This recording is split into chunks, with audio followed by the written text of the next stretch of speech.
Ça va avec vous pour un 32e épisode. Je parle pas trop fort parce que je suis dans un hôtel de Québec. Il est tard parce que j'ai eu une semaine complètement folle. Je l'ai débuté à Lac-Face. Encore une fois, ce partenariat avec Lac-Face se poursuit. Puis là, vous allez voir, c'est un épisode assez cool, je pense, bien qu'il n'a pas été facile à concevoir. On avait des idées avec les gens de Lac-Face. On voulait... Finalement, on a réussi. On voulait réfléchir à est-ce qu'on était, de façon tout à fait modeste, est-ce qu'on est arrivé au bout de l'université comme on la connaît. On avait lancé des perches. Bon, on n'a pas eu les réponses qu'on voulait. Cela dit, moi, en regardant le programme, j'ai compris qu'il y allait y avoir quand même plusieurs personnes qui participent déjà à la balado. Puis ça, c'est... Fait que je dis, je vais aller prendre de leurs nouvelles. Donc, il y avait Jonathan Martel, nouveau collaborateur de cette année, qui était dans un colloque. Vous allez voir, on va en parler tantôt, et qui a amené avec lui un chercheur, un professeur, Olivier Bégin-Caillouette. Et là, on a développé vraiment une conversation avec ce professeur et ce chercheur vraiment intéressante sur l'internationalisation des étudiants, les impacts que ça a avec la géopolitique et les impacts que ça a pour un pays comme le Canada et le Québec, en fait. Et comment l'heure est grave, en fait. Je pense qu'on peut le dire comme ça. Vous allez voir, la réflexion elle est vraiment intéressante. J'ai eu la chance, écoutez, ce partenariat-là, il se fait avec les gens de Lac-Face, donc avec Sophie Montreuil, qui est la directrice générale, et Martin Maltais, qui est le président. Ceux qui écoutent la balado depuis longtemps, vous le savez, Martin Maltais, il est venu à quelques reprises. C'est un professeur spécialisé dans le financement des universités, qui a travaillé dans l'appareil gouvernemental, qui a été sous-ministre et qui là est président de Lac-Face. Et ce que j'aime des deux, de Sophie et de Martin, c'est qu'ils ont, de par leur position, qui est dans le milieu universitaire, mais pas tout à fait dedans, j'ai l'impression d'une liberté de parole qu'on retrouve plus difficilement ailleurs, et ça fait toujours des conversations passionnantes. Et là, ils reviennent d'un voyage, entre autres en Allemagne, puis ils vont discuter de ce qui se fait là-bas et par rapport à ce qu'on fait ici, et c'est vraiment intéressant. Il y a Mélissa Thériault aussi qui était à Lac-Face, qui elle enseigne à Trois-Rivières, qui va nous parler et qui va nous présenter une chercheuse, Jessie Morin, qui organisait les deux. En fait, on organisait un colloque sur le féminisme, les femmes et l'humour. Et à la toute fin, et ça, je l'ai su vraiment à la dernière minute, Johannes Frasnelli, qui est professeur à l'UQTR d'anatomie, qui est une sommité dans tout ce qui concerne les maladies entourant l'olfaction. Il est déjà venu à la balado, puis vous le savez, là, il y a une histoire vraiment humaine avec lui parce que c'est devenu quelqu'un un peu de la famille. Il faut écouter les vieux épisodes, l'épisode à la tuque, entre autres, où on l'explique bien. Mais c'est ça, c'était vraiment touchant de pouvoir le voir en action dans une activité grand public, parce que Lac-Face, c'est aussi ça. Il avait organisé une expérience olfactive et auditive dans la cathédrale de Trois-Rivières, un mercredi matin, une conférence qui n'en était pas une, un concert qui n'en était pas un. Vous allez tout comprendre. Et à la fin, je vous réserve également une petite surprise. Alors voilà, très très fier de cet épisode-là parce qu'il est organique, puis en même temps, il est dense. Et j'ai eu du fun à Trois-Rivières aussi. J'aurais aimé ça faire plus d'activités parce que Lac-Face, c'est 5 jours vraiment intenses.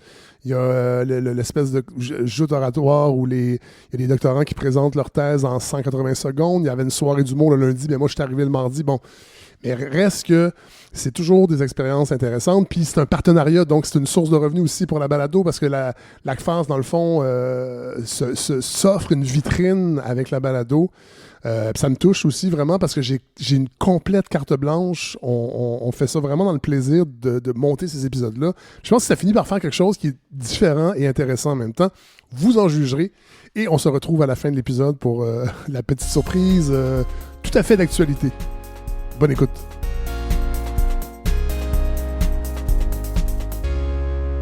Préparez-vous. J'ai pesé sur enregistrer, hein, Sophie? Oui, juste à l'intonation de sa voix, c'était clair. On est très relax cette année, hein? Commencé. Oui. C'est ma 3e présence. Peut-être la dernière, hein, on ne sait pas. On ne sait pas. Moi, je prends On rien. se repense à chaque année. Je prends rien pour acquis. Les partenariats, on ne sait jamais quand ça s'arrête. Ça commence. Mais Et il y a toujours un début, il y a toujours une fin. L'impermanence C'est des comme choses. en amour. Les gens, ils pensent qu'ils sont en amour pour l'éternité, mais non. Il y a un jour où ça finit. Il y a un mort, il y a un décès. Est-ce que votre amoureuse il y a une rupture. va entendre cet épisode-là, Martin Maltais? Ben, sans doute. En fait, si cette phrase est présente dans l'enregistrement, très certainement. Sophie et Martin, je pense que vous êtes les gens qu'on a entendus le plus de fois à la balado. Pour vrai? Je sais pas ce que ça veut dire. Ça veut dire qu'on est des bons partenaires. C'est clair. C'est clair. Très heureux d'être ici à Et où Trois-Rivières. qu'on a des choses intéressantes à dire. Voilà. 93e congrès Oui. de l'ACFAS. Est-ce que ça va bien, l'ACFAS? L'ACFAS ou le congrès? L'ACFAS. L'ACFAS va très bien. Le congrès, là, c'est comme le... congrès, là... C'est l'accomplissement annuel de l'ACFAS? Je sais pas si c'est l'accomplissement, non, c'est pas le bon mot. mais c'est le plus gros événement annuel de ça. l'organisation depuis des décennies. Ouais. Et en termes de proportion et de fréquentation, c'est énorme.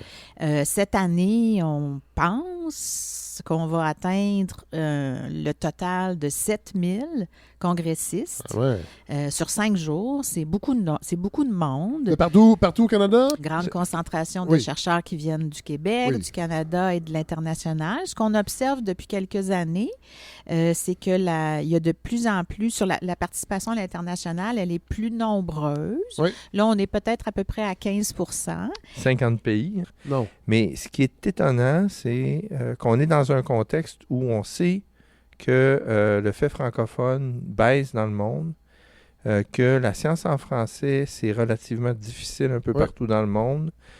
Le fait que la fréquentation au congrès de l'ACFAS croît année après année depuis les 10 dernières années, c'est le signe qu'il y a une demande importante, un appétit pour des mobilisation, des espaces, une mobilisation aussi? Pour des espaces de qualité, pour diffuser des résultats de recherche. Sophie, quand on s'est rencontrés, parce qu'on fait des rencontres là, en amont de... On se prépare, c'est tout on ça que tu essaie essayes de se de préparer, dire? j'espère que ça s'entend. On avait l'idée de faire un épisode, une réflexion sur on est-tu arrivé au bout du concept d'université comme on le connaît. On a fait ça tout à fait modestement comme question. Oui. On a envoyé des invitations. Bon, on n'a pas eu... parce que c'est le problème de l'ACFAS, puis aussi, c'est sa beauté, c'est que les gens sont extrêmement occupés, parce que souvent, ils sont dans plusieurs colloques. Les colloques peuvent durer, tout dépendant des champs de recherche, plusieurs jours. Bon, je veux quand même qu'on pose la question. Moi, je suis à l'ACFAS depuis plus que 6 ans. Oui. Il se passe énormément de choses dans le milieu de l'enseignement supérieur et dans le milieu de la recherche. C'est pas une période de statu quo. C'est pas une période plate. Moi, je pense que je suis arrivée à l'ACFAS au bon moment. On se disait récemment, peut-être que je suis très naïve, mais je disais à mon président, moi, je pense qu'on l'organisation vit un moment historique. Je peux dire Martin aussi. Oui, Martin. Il vit un moment historique. Pour la question du fait francophone, on en a déjà parlé précédemment. On pourra revenir sur quelques éléments, mais ce n'est pas nécessairement sur ça qu'on veut mettre l'accent aujourd'hui. Mais pour la question du fait francophone, il y a quelque chose qui se cristallise. Il y a une volonté politique et au Québec et au Canada qui ne pourra pas faire autrement que d'entraîner des changements. Cela dit, au-delà de ça, je pense que le système universitaire tel que nous le connaissons, il va continuer. Puis c'est pas un système qui va changer rapidement. Il y a énormément de compétition. Il y a beaucoup de paramètres. C'est complexe, gérer une université. Mais je dirais que par rapport à la recherche qui se fait et dont on a besoin collectivement, on dirait qu'il y a une limite qui est atteinte et qu'il faut, je pense... Attendez, à quel niveau, la limite? On évalue beaucoup la recherche, l'excellence de la recherche avec des critères traditionnels qui existent depuis plusieurs dizaines d'années. Et je pense qu'on arrive à un moment où on constate, pas tout le monde, que ces critères-là commencent à être désuets. Parce qu'il y a peut-être des plus grands défis sociétaux à régler, parce qu'il y a des jeunes générations qui ne sont pas les doctorants qu'on était il y a 10, 15, 20, 30 ans. Ouais. Les communautés ont des besoins différents et la recherche telle qu'elle existe au Canada est financée par des deniers publics. Ouais. Et moi, j'observe beaucoup un souhait de la part des chercheurs de redonner, d'une circularité. L'État me donne de l'argent pour étudier. J'aimerais ça que ça revienne à l'État et revienne à la population. Or, la façon dont on évalue la performance de la recherche aujourd'hui, ça limite beaucoup. Cette façon-là, comment on la... Pour les gens qui ne sont pas dans les milieux universitaires... c'est les publications, c'est le nombre de publications, c'est très quantitatif, effectivement, les critères traditionnels, le nombre de publications. Tu as des points quand tu publies dans une revue plus cotée. Évidemment, plus tu as obtenu d'argent en subvention, plus ton CV va être noté. Mais on peut se demander si qu'est-ce que c'est de la bonne recherche? C'est quoi de la bonne recherche? On tresse des traits très larges. Oui, bien sûr. On aime les universités, on en a besoin. C'est des lieux de transmission du savoir, c'est des lieux de recherche. Les universités sont d'une utilité encore plus grande dans notre société. Oui. Mais peut-être qu'il faut bouger le socle. Mais c'est pas le luxe de l'ACFAS de pouvoir réfléchir de cette façon-là, puisque vous n'êtes pas une université. Donc, vous n'êtes pas dans le... Oui. Vous avez une position quand même intéressante, je pense. Puis c'est pour ça que c'est intéressant. Puis c'est pour ça que je suis ici aussi, pour qu'on l'entende. Je pense que ce que l'ACFAS peut faire, doit faire peut-être, au-delà de ce qu'elle fait déjà, organiser le congrès, fédérer, réunir des gens, inciter la relève à poursuivre des carrières intéresser d'une certaine façon aussi le grand public. Intéresser le grand public aussi. Je pense que ce qu'on peut faire de plus, c'est de capter des tendances, des discours, des positions peut-être un peu atypiques. On aime ça. On aime ça quand ça brasse un peu. Je pense l'ACFAS n'est pas là pour maintenir le statu quo. En tout cas, pas pendant que moi je suis là puis Martin Maltais, là. Vous n'êtes pas très statu quo non plus. Là, tu es allé chercher des cartes. Je ne sais pas trop, là. Je suis allé chercher des cartes, mais vous êtes vite en affaires. Hein? Vous vous mettez à regarder les cartes avant même qu'on vous autorise à les regarder. Mon Dieu. Je me fais taper ses doigts. Oui, à peine. C'est le président, c'est le boss. Mais c'est pas mon président. Je taperais plus. C'est pas mon président. Parlez dans le micro, là. Mais si... Très sincèrement, là, il y a peut-être, si vous voulez parler on peut parler de l'université qui s'en vient, de l'université d'avenir.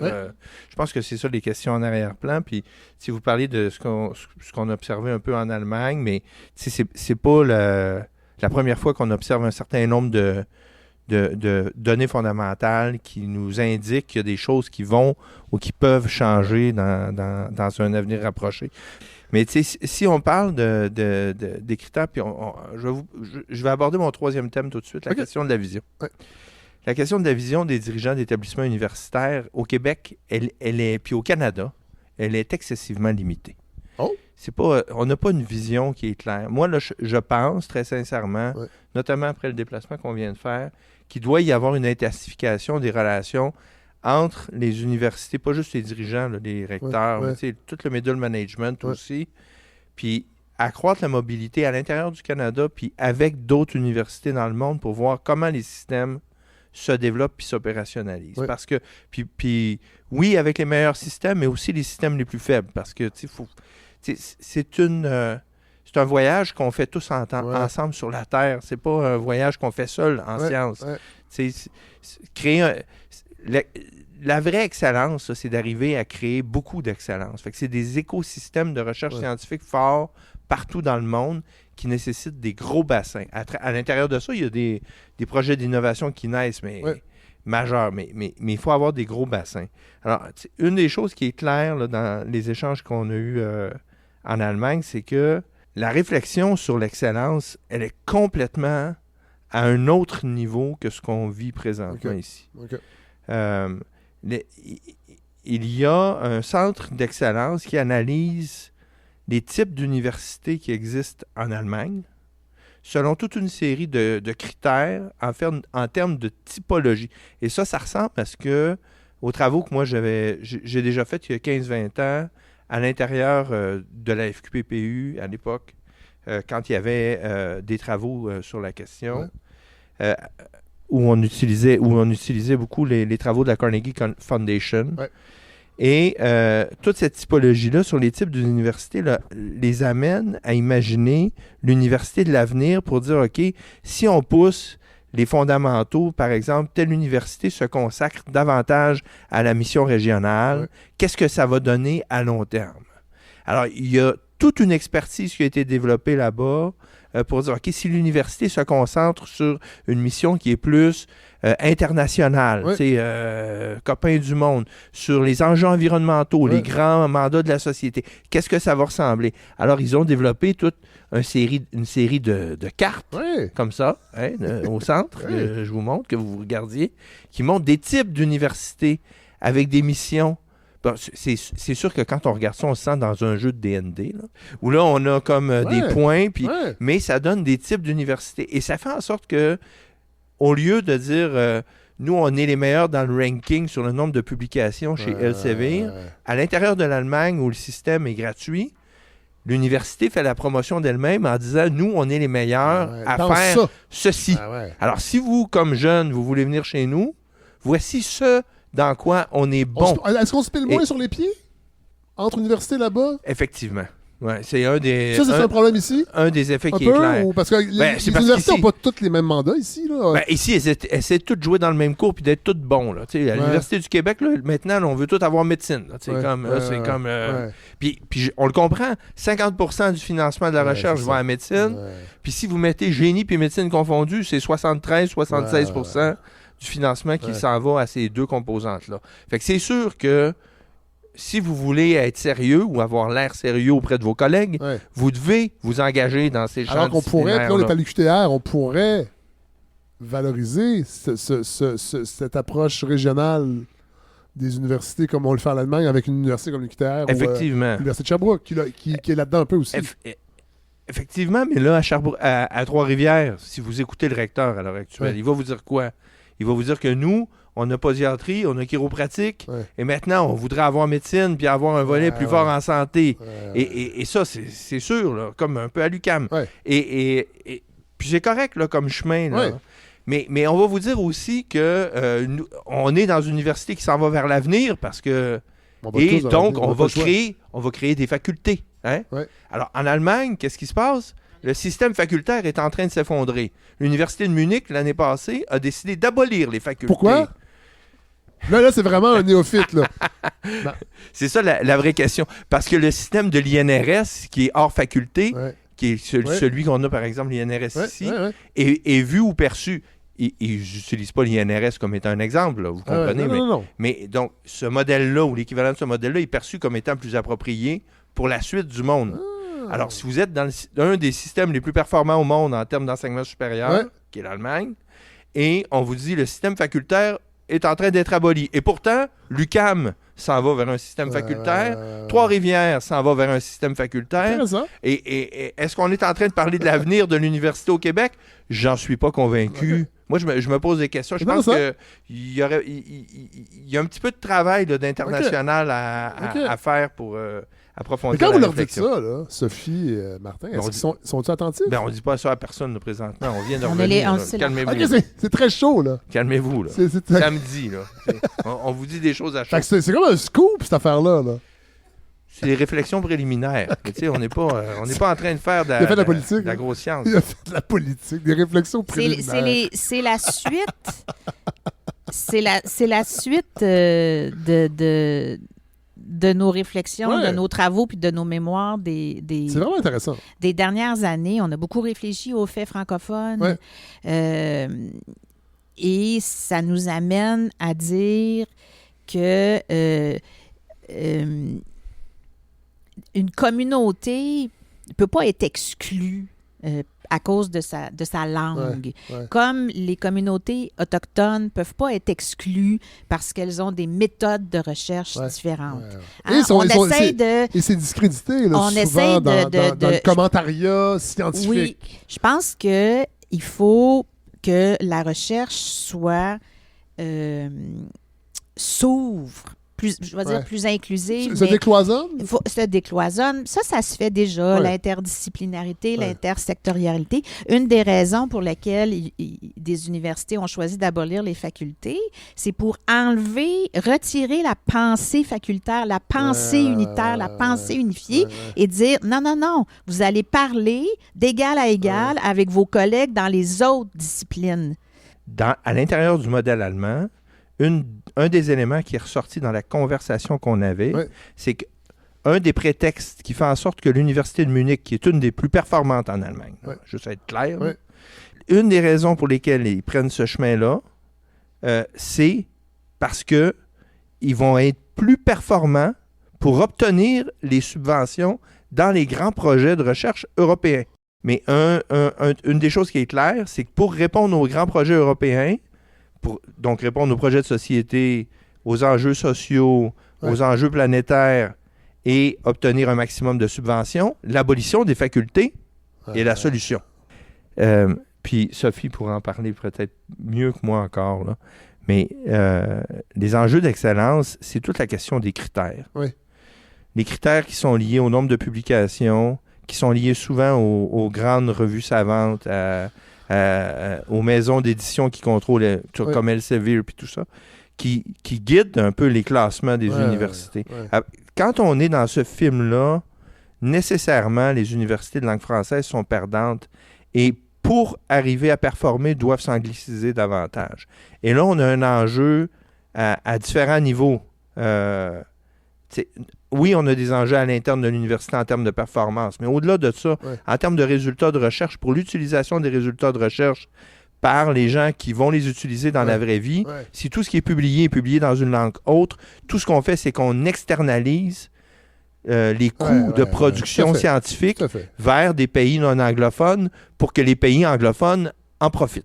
Essentiellement, là, c'est ça qui se passe. C'est le capitalisme. Je sais pas si c'est le capitalisme, c'est une autre conversation. Mais ça fonctionne comme ça. Mais pour moi, c'est de l'externalisation. Puis ça fait en sorte que les gens en profitent pas à la hauteur des investissements qu'ils ont mis. Tout à fait. Puis l'autre perte qu'on a, c'est si on n'est pas capable d'avoir des résultats de recherche les plus probables et les plus actuels qui sont accessibles pour les jeunes qui grandissent dans les parcours de formation dans leur langue d'origine, je peux comprendre qu'il y en a un groupe qui va pouvoir s'adapter. Puis, mais il y a une partie du bassin qui ne le fait pas dans la vraie vie. Et ils vont faire autre chose de leur vie. Puis ça, on a une perte économique sèche là-dessus. Parce que quand on regarde au Canada, on le sait, dans les études qu'on a, on a 21% des chercheurs au Canada qui sont de langue française, alors que la population francophone est beaucoup plus élevée. Ce qui veut dire qu'on a un manque à gagner. Là. Est-ce qu'il est de l'ordre de 120 milliards ou 140 milliards? Je ne sais pas, mais 2% dans l'ensemble de l'économie canadienne, c'est beaucoup d'argent. Attends, je voudrais rajouter une chose en lien avec l'excellence et peut-être le capitalisme. Je te laisse décider. Là, je cite des chiffres. 80% de l'argent du fédéral qui soutient la recherche s'en va aux universités qui font partie du U15. Tu comprends qu'ils sont 15. Elles sont 15. Il y a, selon les derniers chiffres que j'ai entendus, ça pourra être discuté, 92 universités au Canada.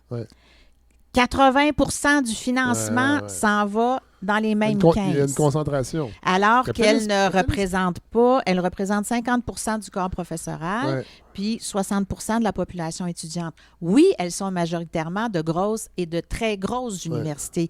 Oui, elles contiennent un corps professoral et des chercheurs de haut niveau. Cela dit, il y a la même chose dans les autres universités.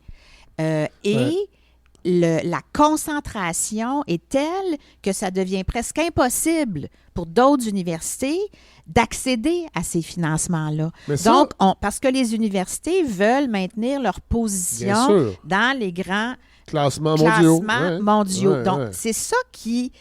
Là, tant qu'on reste dans cette logique-là de compétition, on dessert énormément de chercheurs qui ont fait des bonnes études, des belles études qui ont du grand potentiel, qui sont des vrais chercheurs et qui accéderont pas.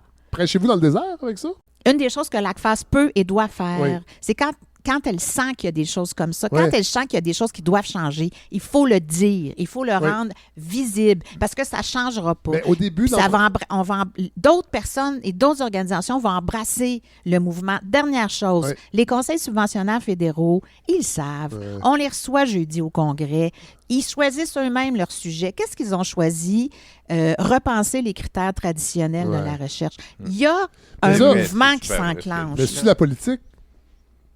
Je pense pas. C'est-à-dire, ils viennent ici, ils savent que c'est quelque chose qui va... Mais après ça... Ils savent qu'on les talonne. Après ça, est-ce que ça se matérialise? Oui. Dans des plans quinquennaux? Ça s'inscrit dans une trame narrative puis une conversation qu'on a avec eux depuis des années. Là. C'est pas... puis les gens... c'est pas vrai que les gens font des choses de façon... J'essaie de... Je pense qu'ils prennent suffisamment au sérieux. C'est comme si dans tes propos, tu disais c'est pas sérieux ce qu'ils font. Non, c'est pas ça que je dis. Mais est-ce qu'ils sont sérieux? Est-ce que ce qu'ils font, c'est...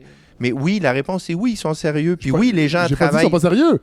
C'est facile de venir dire à des gens qui ont cette vision-là que vous avez raison. C'est vrai que ça serait mieux que toutes les universités aient des budgets, mais dans les faits, est-ce que ça va déboucher sur du concret? Ou dans 10 ans, on va se rencontrer ici... Puis on va avoir encore ce discours-là. Ben, mettons que dans le groupe, là, il y a des gens qui sont sérieux, qui veulent vraiment faire des changements. Bon. Est-ce qu'il y a des résistances? Est-ce qu'il y a des bâtons? Est-ce qu'il y a des personnes, des acteurs, des sous-ministres, par exemple, qui peuvent nuire? Là, puis on pourrait mettre un nom ou deux. Là. Non, on n'a pas besoin. Est-ce qu'il y en a? Oui, il y en a. Oui. Mais est-ce que l'ensemble du groupe veut pas atteindre un certain nombre de cibles?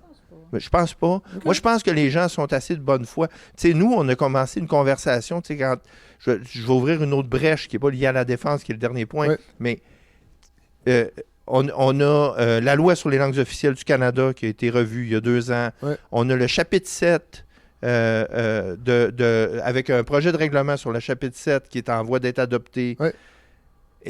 Et à l'intérieur de ça, il y a des modifications majeures qui s'en viennent, tu sais, qui reconnaît la situation de minorisation du français en Amérique du Nord avec l'obligation d'avoir des mesures positives. 2, qui reconnaît que la science en français est un des enjeux fondamentaux à l'intérieur de ça.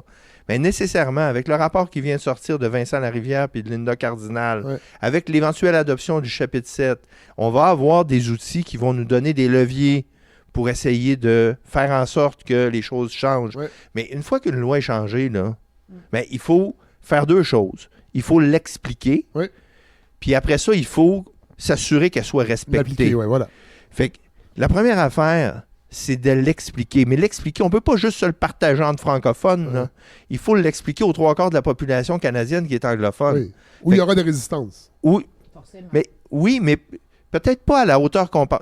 Nous, on a des échanges avec le reste du Canada. On a commencé à faire ce plaidoyer-là, puis on a commencé à se promener à l'intérieur du U15, à l'intérieur avec Université Canada, puis à avoir des échanges avec d'autres universités. On est allé au Manitoba, on est allé en Alberta. Il y en a eu une écoute là, de cette situation-là, des enjeux que les francophones scientifiques en situation minoritaire vivent et de la façon dont on peut régler ça, puis des obligations qui viennent avec la loi. Puis moi, je vais vous dire, c'est comme l'alcool au volant là, dans les années 50. Dans les années 50, vous preniez au Québec avec une caisse de 24 entre les jambes, un 41 de jeans, puis à la fin de la journée, vous pouviez avoir une conversation avec la police, il n'y avait pas de problème. Mais aujourd'hui, on s'est aperçu que c'était pas une bonne idée. Non. On a mis en place des lois, puis la plupart des gens... Qui sont parmi les plus permissives en Occident. Toujours par rapport à l'alcool. Toujours encore aujourd'hui. Oui. Mais partout en Occident, on a fait ces changements-là. Puis partout en Occident... Mais il y a des résistances ici, puis... Il y en a partout. Il y en a partout. Tu sais, j'ai dit tantôt que j'avais un cours, là, c'est en certificat en dépendance. Là. Fait que là, vous tombez dans mon sujet. Là. Domaine! Expertise! Vous êtes en... certificat, pas encore. Vous êtes en processus d'introspection, c'est ça que vous voulez vous dire, hein? Non, mais sur le plan de la science vécue, mon vécu... oui, je suis un expert. Je suis un expert de ma propre science. Mais...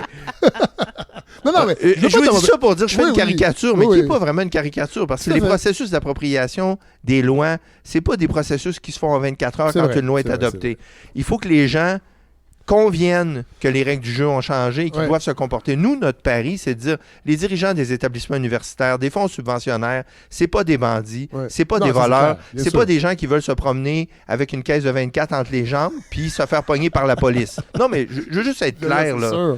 C'est pas ça. C'est jamais entendu le contraire non plus. C'est des gens qui veulent respecter la loi. Fait que nous, on postule qu'en leur expliquant ce que signifie la loi, on va avoir des résultats, puis les gens vont se comporter à terme conformément à la loi. Ça prendra le temps que ça prendra la pédagogie que ça prendra. On a du temps, on a de l'énergie. Nous, on va faire ce travail-là.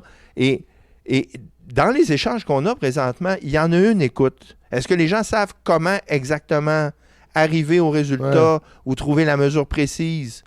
C'est pas clair. Mais ça va venir. On a une conversation à avoir, puis on a des échanges à avoir. Est-ce qu'il faut les avoir en anglais? Oui. Moi, j'ai pas de problème à les avoir en anglais. Mais à la fin de la journée... J'ai rien contre l'anglais. Je suis pas membre du PQ, là. Non, mais à la fin de la journée, il va falloir avoir des résultats pour le fait francophone au pays, puis la vie scientifique francophone au pays. C'est un enjeu de prospérité économique important pour le Canada. On avance. Vous vouliez parler de défense aussi, avant qu'on parle de Ibidem? Ben écoutez, c'est clair que les enjeux de défense sont partout où on se promène, comme jamais. C'est quand même fascinant d'avoir des échanges en Allemagne avec une société qui a vécu le nazisme à un haut niveau, une situation de répression importante, notamment à Berlin, qui a été fragmentée en 5, avec la scission entre l'Occident puis la Russie, l'URSS à l'époque, puis avec le mur qui a été construit, la déconstruction du mur à partir de la chute du mur en 89, mur qui a été construit au début des années 60, et de voir ce pays qui a réussi à réunifier la ville avec une intelligence incommensurable, avec une nation qui est d'une sensibilité humaine qui n'a rien à voir avec ce qu'on a pu observer dans la Deuxième Guerre mondiale en si peu de temps. On est à 90 ans de temps, quelques générations plus loin, et avec un niveau d'intelligence, de scientificité, d'engagement pour la paix. Et aujourd'hui, on partageait des informations à l'égard desquelles on constatait que je vais dire le mal, même si c'est un mot désagréable à dire parce que... Il existe? Est-ce qu'il existe? C'est une drôle de question, mais vous comprenez. Le non-respect... Ouvrez les journaux, vous allez voir qu'il existe. Le non-respect de l'humain ou de l'humanisme dans le monde est omniprésent, mais le lieu où il émerge n'est plus le même. Et le lieu de l'Allemagne, avec les personnes qui y sont... qui était un endroit qui était ce qu'il était dans les années 40, c'est rendu un endroit de liberté, de libération, avec lequel on partage tous et toutes les mêmes valeurs, avec lequel on a développé des relations de commerce, d'art, de culture, et je vous dirais que les relations entre l'Europe et le Canada n'ont jamais été aussi proches. Il y a des gens qui voudraient qu'on soit encore plus proches, qu'on fasse partie de l'Europe. Et ce qui est le plus... Les universitaires, là! Et ce qui est le plus différent de nous, ce qui est le plus différent de nous est aux États-Unis. Oui, je sais. On est complètement dans un autre monde. Alors, le peuple qui était le peuple libérateur il y a quelques années est rendu un peuple oppresseur. Et ça, c'est quelque chose qui est un vrai changement. Avec tout ce qui se passe en Russie, puis les attaques. Puis si vous regardez aujourd'hui, on est rendu, dans les dernières données que je disais, à 42% des pays qui sont engagés dans un conflit armé à travers le monde. 42% des pays engagés dans un conflit armé, si on n'appelle pas ça une troisième guerre mondiale, je sais pas où on se situe, puis on a de la difficulté à le nommer depuis plusieurs années. Moi, je vous dirais une chose, c'est ce qui est en train de se passer va changer radicalement la façon dont les universités produisent un certain nombre de connaissances dans les années à venir. Puis la nature de la production des connaissances va changer. Ce n'est pas vrai qu'on va investir 5% du PIB de la plupart des économies de l'Occident dans la défense et que ça ne va pas changer ce que produisent les universités en termes de résultats de recherche. Et la nature des chercheurs dans les universités va aussi changer. Tout ça est est omniprésent. Ça vous inquiète ou... non, ça ne m'inquiète pas. C'est une balle à saisir? J'ai été à la commission d'examen des collèges militaires du Canada. C'est un dossier avec lequel je suis familier, mais c'est une balle à saisir. Oui, ça peut être inquiétant. Non, mais de toute façon, on est entré dans ce monde-là. Ce qui était, pour moi, frappant, c'est la légèreté et la simplicité avec laquelle les interlocuteurs qu'on avait en Allemagne étaient en mesure d'en parler. Et probablement que le fait d'avoir passé à travers autant de complexité à travers le temps dans les scénarios de développement social, économique, de guerre, de terreur, de réconciliation. De réconciliation aussi. Rend, on n'est pas rendu là, ici, rend plus simple d'avoir cette clarté dans ce qui est en train de se dessiner présentement. Vraiment intéressant tout ça. Bon, là, le temps file, puis moi, c'est ça.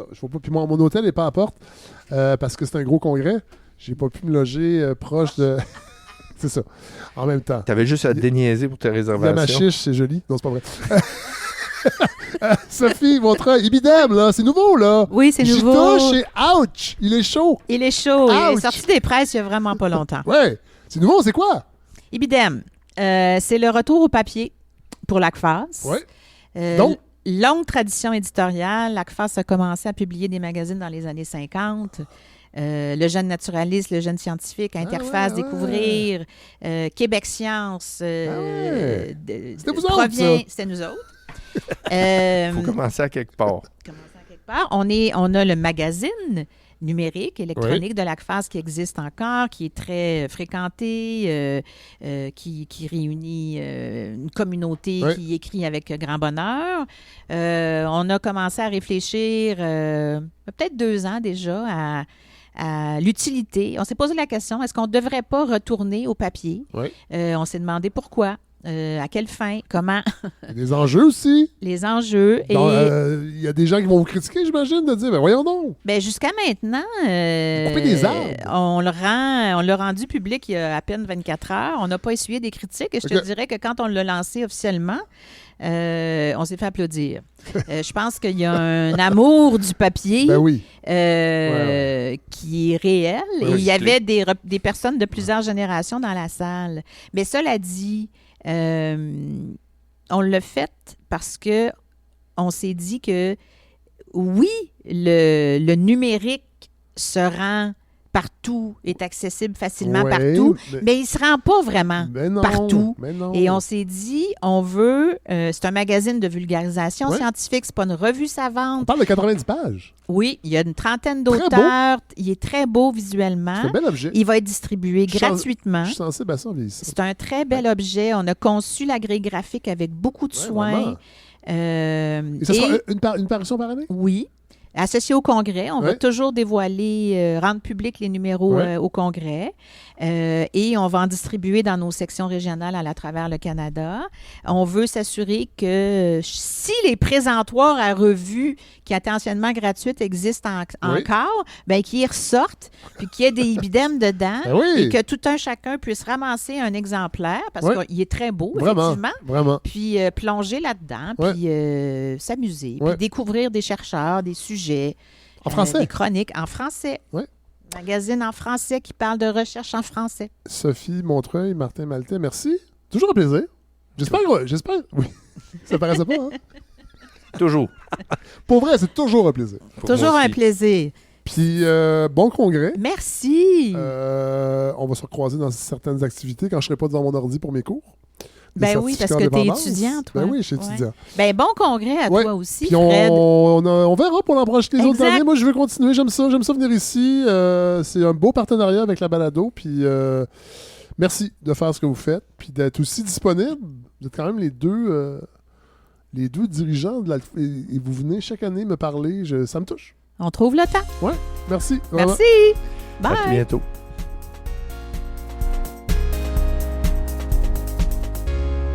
On se retrouve, Jonathan Martel. Ben oui, Fred. Dans un contexte différent. Vous êtes en charge d'un colloque. Est-ce que j'ai compris ça? Oui, responsable d'un colloque dont là, le nom, ne demandez-moi pas là, parce que c'est clair le colloque que 529. Oui, c'est ça, 529 sur 3 jours, accompagné par... donc, en fait, c'est le colloque annuel du laboratoire interdisciplinaire sur la recherche en enseignement supérieur. Donc, le LIRE? Le LIRES. Vous dites le LIRES? Oui, on trouvait que ça sonnait bien, le LIRES. OK. Ouais. Le LIRE aussi. Oui. Oui, puis justement, donc au micro, on entend le co-directeur et un des fondateurs, en fait, de ce Olivier groupe. Bégin-Cahouette, comment ça va? Ça va très bien vous-même. Première rencontre? Oui, exactement. Quel plaisir. Moi, c'est sûr qu'avec la balado Très Savoir, mais avec l'autre podcast, on a fait nos recherches. Aussitôt que je peux mettre de l'avant le travail des chercheurs et des chercheuses, je suis toujours content. Et là, Jonathan, il m'a beaucoup vendu. Il paraît que vous êtes extraordinaire. Oui, je vais essayer d'être à la hauteur de ce que Jonathan a dit. Parlez-nous un peu. Oui, donc Olivier Bégin-Cahouette, je suis professeur agrégé en enseignement supérieur comparé à la Faculté des sciences d'éducation de l'Université de Montréal. Attendez, enseignement supérieur comparé. Donc, je vais faire un guess. Vous étudiez la façon que les universités structurent les études supérieures?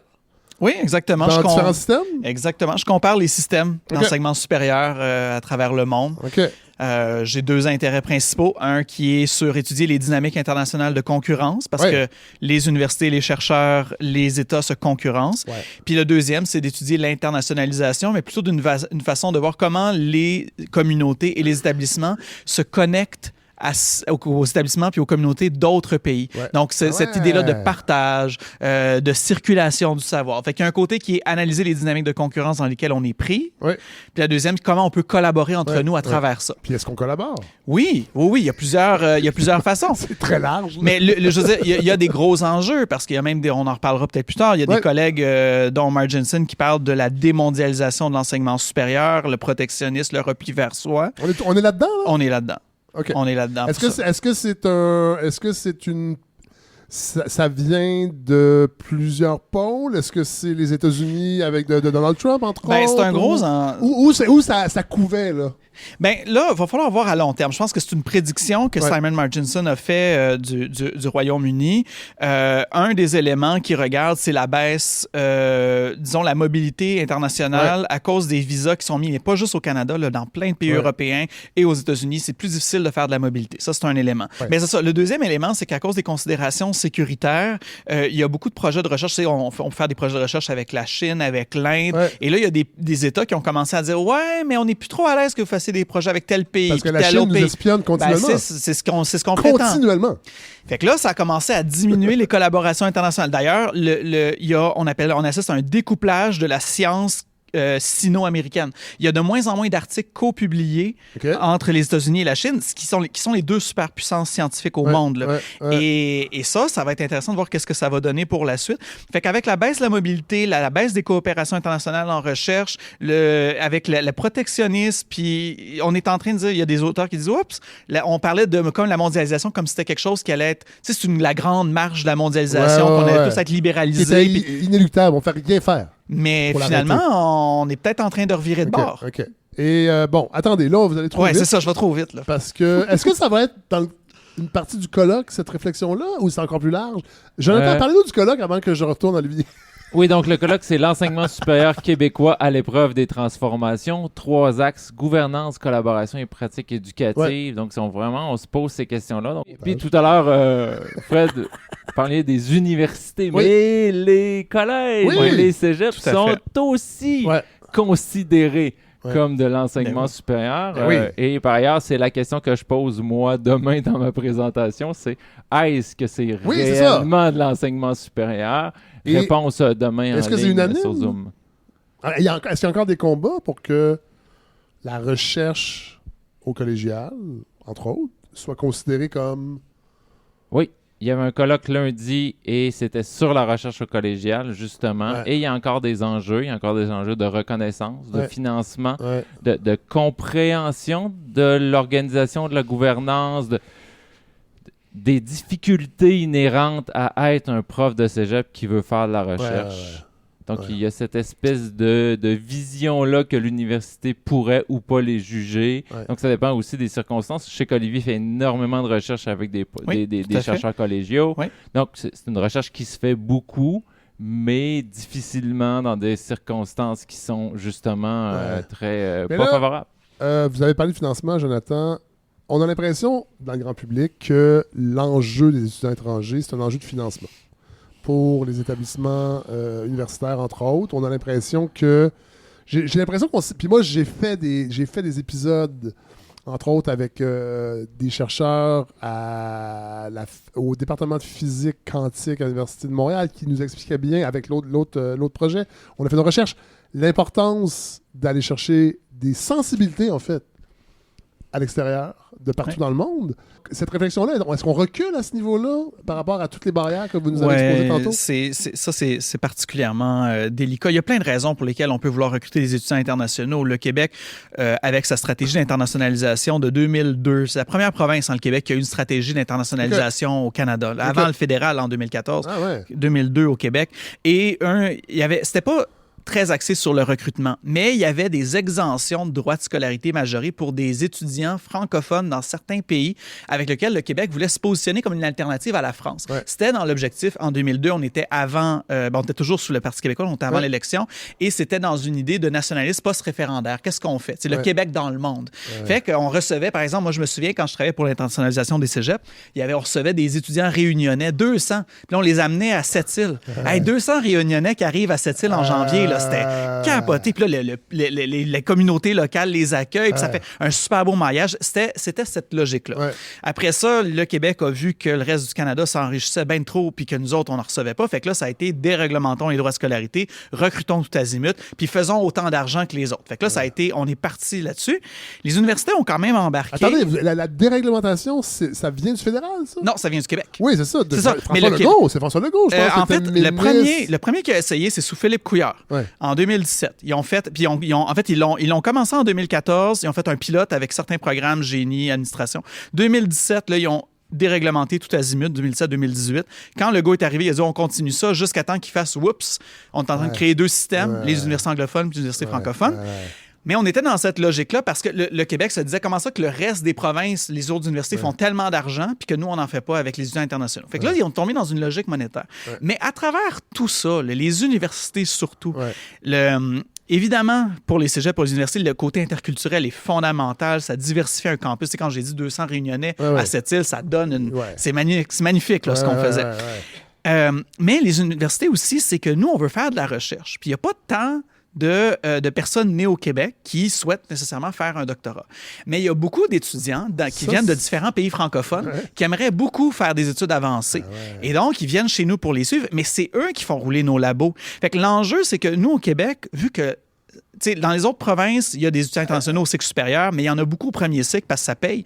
Nous, c'est 50% des étudiants au doctorat au Québec qui sont des étudiants internationaux. T'enlèves les étudiants internationaux au Québec, puis notre capacité à produire des connaissances, elle est décimée. Et ça, c'est un enjeu pour les universités. C'est pas très nationaliste, je trouve. En fait, si on veut que le Québec, justement, rayonne dans sa science... Là, mais avec des gens de chez nous. Moi, je lis beaucoup de sites, de pages Facebook, là, avec des patriotes, là, des dessins faits à l'IA.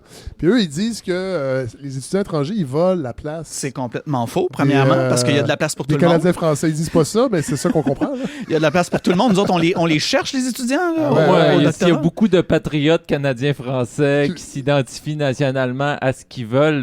Je les prends comme étudiants. Là, donc, s'ils ont le potentiel, la volonté... C'est ça le problème, c'est qu'il faut qu'ils finissent en secondaire 5. Ça, c'est ça. Mais un élément... Genre, mais tu sais, là, on entend parler d'une nouvelle... On réentend parler des pays scandinaves. J'ai fait mon doctorat sur l'enseignement supérieur dans les pays scandinaves. Bon, ça, c'est le fun, ça. Puis, mon Dieu! Le modèle québécois. Mais c'était très intéressant. Mettons le Danemark. Là. Moi, je faisais des entrevues, puis j'étais comme, qu'est-ce qui fonctionne? Puis ils disaient, nous, on a besoin de collaboration internationale. Pourtant, c'est des pays qui sont fermés côté immigration. C'est vrai. Mais, ils disaient, regarde, on est 5 millions au Danemark. Il dit, moi, le chercheur en biophysique que j'ai rencontré, il dit, je suis le seul dans mon pays.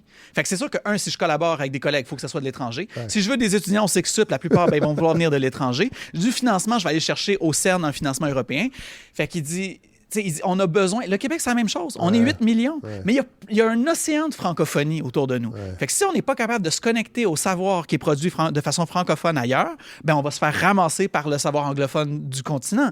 À un moment donné, mais les candidates potentielles de la francophonie, est-ce qu'ils sont au diapason de ce désir de faire de la recherche en français ou parce qu'il y a quand même une attractivité. Ça, c'est un problème. On a parlé avec Martin Maltais l'an dernier, qui va venir tantôt. C'est quand même un problème, là, l'anglicisation. Ça, c'est un problème qui est relié, là, mais c'est pas le même problème. Les étudiants qu'on va recruter au cycle supérieur et qui parlent français pour plusieurs ou qui sont francophiles, qui l'ont développé, ils sont très heureux de faire de la science en français. Ils sont très conscients aussi que leur pays, d'où ils viennent, c'est important de développer le français. Là, le problème qu'on a, c'est qu'avec les règles du gouvernement fédéral qui ont été mises en place, notre capacité à recruter des étudiants, par exemple africains, parce que je veux dire, les francophones, il faut bien qu'ils viennent de quelque part. Ben là, on est presque plus capable. Moi, je veux dire, et là, ça va devenir un problème parce que les profs, moi, je veux bien accepter, mais est-ce que je vais dépasser tout le temps à monter le dossier? Parce que, tu sais, on travaille sur un projet de recherche qui est soumis pour obtenir une bourse. On lui donne la lettre d'acceptation. La personne est acceptée. Elle a son CAQ. C'est génial. Elle se fait bloquer au visa. Moi, j'en ai une. Ça fait 2 années de suite qu'elle se fait bloquer. Pourquoi? Parce que, bon, là, ça va être des questions vraiment de néophytes, mais on a un gouvernement conservateur rouge qui a un discours sur l'innovation, un discours sur attirer des cerveaux, attirer des investissements. Pourquoi, au niveau de l'immigration, il y a ce blocage-là? Puis je comprends là, qu'il y a des pressions, puis ça, c'est partout dans le monde, en Occident, entre autres, là, les montées de l'extrême droite, entre autres, c'est toute cette peur de l'immigration qui est nourrie par les médias d'opinion. Bon, mais on s'attendrait quand même sur le plan des étudiants étrangers, en fait, de la mobilité des étudiants, que le gouvernement canadien démontre une ouverture. Ce qui est fascinant, c'est que si on regarde ce qui s'est passé en 2019 puis 2024, en 5 ans, normalement, quand il y a des changements de politique, c'est des changements de partis politiques. Il y a des élections et le parti change. Mais en 2019 et en 2024, au Québec, c'est la CAQ. Puis c'est le Parti libéral au Canada. Et c'est à l'intérieur du parti qu'on passe. En 2019, la vision internationale de la CAQ, c'était on va continuer à recruter, mais plus en français parce qu'on veut on va être prospère en français. Puis le fédéral, c'était Trudeau, tout le monde est le bienvenu. Et il y a eu un switch, pardonnez-moi l'anglicisme, 2023-2024, on a commencé à mettre des plafonds au niveau provincial. Le fédéral a mis des plafonds aussi, mais le Québec a été en dessous de son plafond. Il n'y aurait pas eu besoin. Le Québec a rajouté un plafond par-dessus. Et le fédéral a commencé à mettre des exigences financières qui font que pour des gens de pays en voie de développement, c'est presque impossible de rentrer. Oui, parce qu'il y a ça aussi dans l'accueil des étudiants internationaux. Là. C'est un accueil temporaire. Donc, pour la grande majorité, c'est temporaire. Ils viennent acquérir, nous aider à développer des savoirs, des expertises. Puis ils amènent leur expertise. Ils n'arrivent pas vides, là. C'est pas des vases à remplir. Là. Ils arrivent avec une vision et ils viennent influencer positivement, justement, la recherche, puis aussi le développement de d'autres partenariats. Donc, il arrive d'autres universités pour lesquelles on serait intéressé, nous, après ça, à venir collaborer. Et souvent, ils vont retourner. Mais il y a cet élément-là dans la perspective un peu plus mondialisation, là, mais d'aider, d'accompagner, de développer du savoir commun entre diverses juridictions. Puis je comprends, je le raisonne là, financièrement, politiquement, tout ça, mais c'est quand même une vision à courte vue. Mais, tout à fait. Olivier Bégin-Caillouette, est-ce que c'est des cycles? Ça se peut. Non, mais est-ce qu'on sait dans le passé s'il y a eu... Parce que dans le fond, c'est que l'internationalisation, elle est récente. Ben, en fait, on pourrait la refaire monter. Ben, d'abord, la première chose, si je voulais faire mon intéressant, je dirais, vous savez, la mobilité a précédé l'émergence des États-nations. Parce que si on regarde ce qui se passait au Moyen-Âge, les étudiants voyaient à travers l'Europe. La vérité, c'est que l'internationalisation a vraiment, vraiment commencé à partir de la fin de la Deuxième Guerre mondiale. Au début, on était dans une logique plutôt internationalisme à visage humain. Donc, tout ce qui était ACDI, on était là dans la coopération. Puis à un moment donné... Les citoyens du monde. C'est ça. Encore là, finalement. Moi, puis à un moment donné, là, il y a eu la chute du mur de Berlin. Là, l'idée de vouloir rentrer les pays dans le monde capitaliste, on s'est dit, c'est fait. Et là, on est tombé dans les accords de libre-échange de l'OMC, l'accord général sur le commerce des services, mais aussi l'ALENA, le premier ALENA. Tous ces accords-là commençaient à avoir l'enseignement supérieur comme un service marchandable. Donc, c'est vrai qu'on peut donner une valeur. Et là, on est tombé dans une nouvelle phase d'internationalisation qui a explosé. Mais en filigrane, il y avait encore d'abord des gens qui se disaient on est là pour la compréhension mutuelle, se comprendre les peuples. Tu sais, des étudiants, on le sait, les études l'ont montré, à partir des années 90, 2000, on a arrêté d'en faire, mais plein d'études montraient avec des instruments psychométriques à l'appui que les étudiants qui vont faire une session d'études à l'étranger ou qui vont faire un stage à l'étranger vont développer des compétences interculturelles. Ça, on le savait. Puis en filigrane, on avait des universités qui voulaient développer le savoir, puis qui se disaient, le savoir, il circule. Et là, on va sortir du côté des étudiants internationaux, mais si on prend par exemple l'époque de la COVID, si on a été capable d'aller aussi vite pour développer un vaccin, c'est que toutes les équipes de recherche se sont mis à publier en temps réel dans le monde leurs résultats pour que les autres puissent aller vite. L'idée de dire des États, on va se concentrer sur nous, puis on va plus prioriser le local, puis on va se couper, puis on va ralentir le développement des connaissances. Fait que, pour moi, c'est un enjeu important. Est-ce que vous avez espoir au Québec, à date, on verra, là, les élections, c'est pas fini, mais est-ce qu'on est pris pour plusieurs années de ce cycle-là, à votre avis? Parce que je peux pas croire, avec tous les cerveaux qu'il y a au Québec, dans les milieux universitaires, qu'il n'y a pas des drapeaux qui ont été... Oui, c'est une très bonne question. Mais... Je veux dire, les hauts fonctionnaires, je veux dire, à moins que je sois naïf, là, je veux dire, la CAQ peut... Il y a quand même des gens qui savent qu'il ne faut pas faire ça, qui conseillent ces gens-là. Je peux pas croire que c'est juste par mesure électoraliste. Fred, on a des collègues qui ont été embauchés en attendant d'avoir leur programme d'expérience Québec, qui sont menacés de devoir repartir. Donc, c'est des universitaires qui arrivent d'ailleurs, qui sont intégrés, qui enseignent en français, et ils ne sont même pas certains de pouvoir rester. Donc, la question... J'allais parler tantôt, Olivier Bégin-Caillouette, quand vous avez dit qu'il manque de candidats au Québec, j'allais évoquer l'anti-intellectualisme, qui est peut-être moins présent qu'avant, mais qui est encore... On le voit de la façon qu'on parle des universités, dans les grands médias, au Journal de Montréal... Est-ce qu'on est encore là-dedans aussi, par rapport à ce manque de sensibilité collective, à voir... Qu'est-ce qui est grave dans ce qui est en train de se passer? Ben, moi, puis il y en a qui vont le prendre sur une tendance de fond. Moi, je suis pas de ceux qui adhèrent à une thèse d'un anti-intellectualisme au Québec. Par contre, ce que je crois, c'est que les universités sont dans le grand tordeur de la crise de confiance envers les institutions modernes. Que ce soit les tribunaux, le Parlement, les universités font partie de ça. Et là, l'enjeu qu'on a, avant, les universitaires et les universités étaient perçus comme des élites déconnectées du monde, qui peletaient de nuages. Aujourd'hui, je me souviens à une époque, je me remontais à la COVID, où il y avait des chercheurs de l'Université Laval qui travaillaient sur des enjeux cardiaques. Ils ont reçu des menaces de mort parce que les gens étaient fâchés de les voir se prononcer dans les médias. Et là, on est devenu, pour certains, l'ennemi.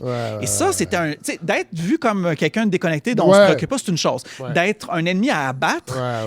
Quand on voit ce que les programmes des partis les plus populistes, notamment les attaques de Trump, on se disait, Harvard est tellement grosse, est tellement puissante qu'elle est inattaquable. Je veux dire, il n'y a pas un gouvernement qui voudrait Et une des premières choses qu'il a faites, c'est de dire, vous changez vos trucs de DEI, sinon on vous empêche d'avoir des étudiants étrangers. Puis ça allait.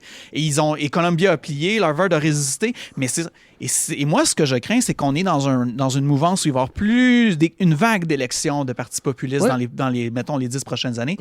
Et tous ces partis-là vont vouloir mettre les universités à leurs mains parce que les universités, les médias...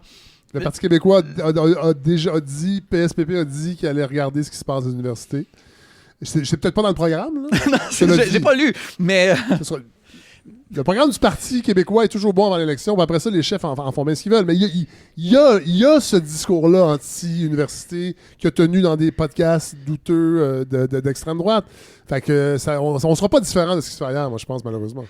Et c'est là où je pense qu'on est là-dedans pour quelques années. Je pense qu'on a une décennie à se tenir les coudes, à se serrer les coudes, à faire fond face au vent de face et d'attendre que ça passe et peut-être pas juste d'attendre, de lutter aussi là.